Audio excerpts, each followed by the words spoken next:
Le jeudi saint, c'est le jeudi précédant la fête de Pâques. Ce jour-là, les chrétiens commémorent la Cène, le repas où Jésus a béni le pain et le vin pour la première fois. Jésus signifie ainsi qu'il offrait son corps et son sang pour le salut du monde. Les chrétiens se rappellent aussi que Jésus lava les pieds de ses apôtres, les invitant ainsi à se faire les serviteurs des autres. Alors nous lisons aujourd'hui l'évangile du jeudi saint.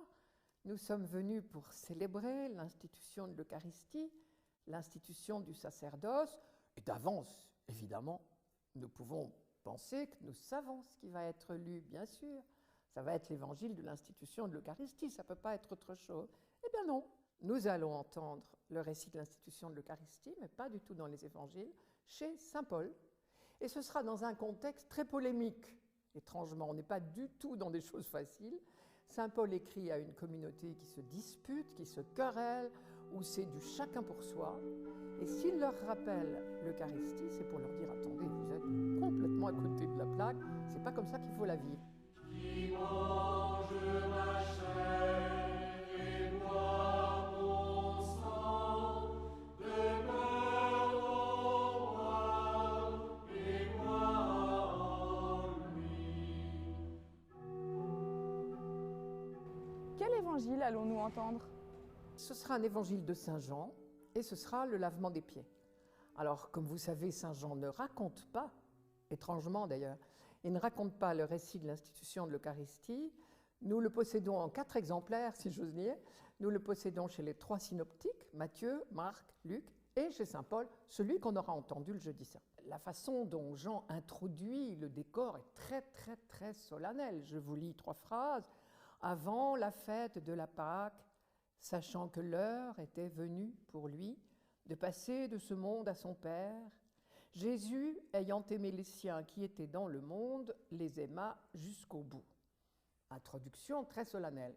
Et qu'est-ce qui se passe après ? Quelque chose de contraire, très modeste, si j'ose dire, le lavement des pieds. Et Pierre va s'étonner, comme nous, et il a une réflexion vraiment de surprise.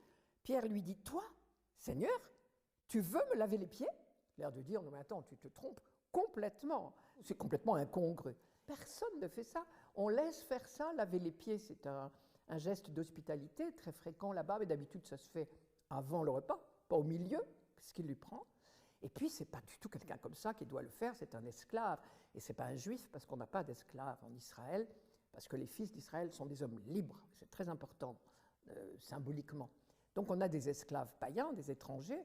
C'est à eux de faire ça. Qu'est-ce qui lui prend ? Et ça m'intéresse, comment dire, cet étonnement, et même peut-être il est horrifié, parce que s'il a vraiment pensé, et je crois qu'il a pensé, que Jésus était le Messie qu'on attendait, c'était quelqu'un d'important. C'était quelqu'un qui allait bouter les Romains hors d'ici. On était un pays occupé et on ne le supportait plus. Ce sera un roi. Il trônera sur le trône de Jérusalem, qui sera restauré, dans une royauté restaurée. Nous allons enfin retrouver notre dignité, et lui sera un roi digne de ce nom, avec une couronne sur la tête, un manteau de pourpre, et un sceptre et un trône.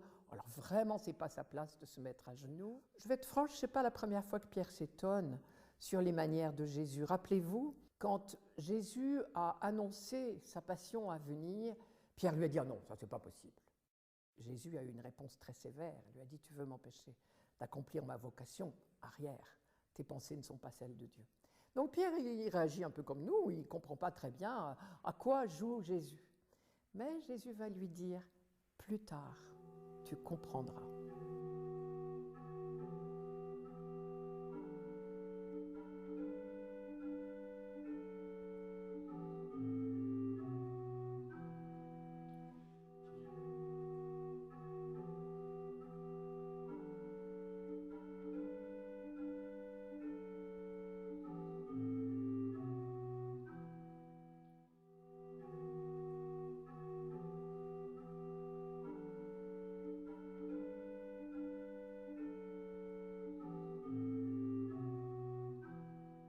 Qu'est-ce que Pierre et nous devons comprendre ?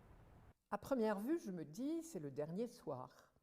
Donc Jésus est en train de leur laisser un testament, en quelque sorte. C'est les derniers gestes qui vont se graver dans leur mémoire, les dernières paroles qui vont se graver.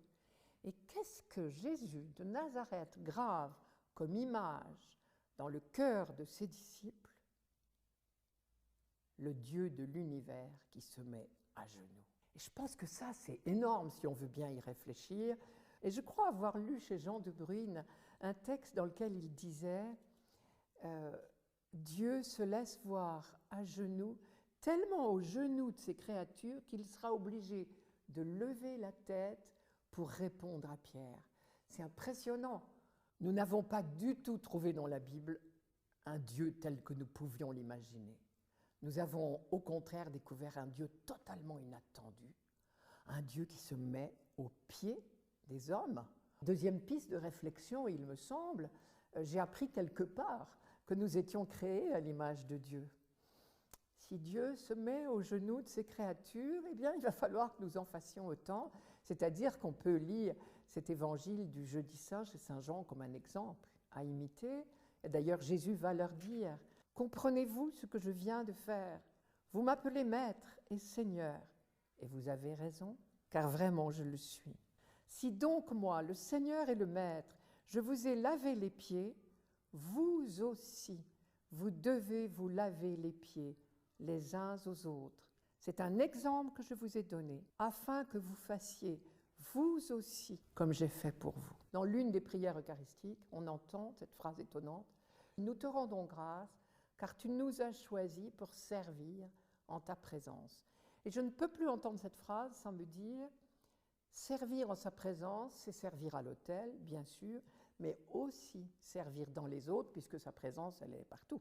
Elle n'est pas seulement à l'autel. » Et du coup, j'ai retrouvé ces jours-ci une phrase de saint Vincent de Paul qui priait et qui disait « S'il te plaît, Seigneur, apprends-nous que ce n'est point quitter Dieu que de le quitter pour servir les autres. » C'est beau ça.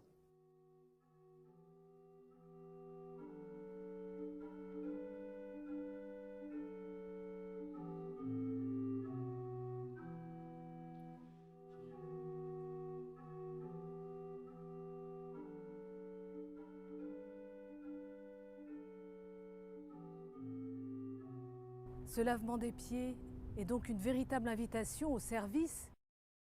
J'ai dit que Pierre était surpris, mais je crois que quand Jésus lui dit « plus tard tu comprendras », il fait allusion à tout ce travail de réflexion que les apôtres vont faire inévitablement après la résurrection.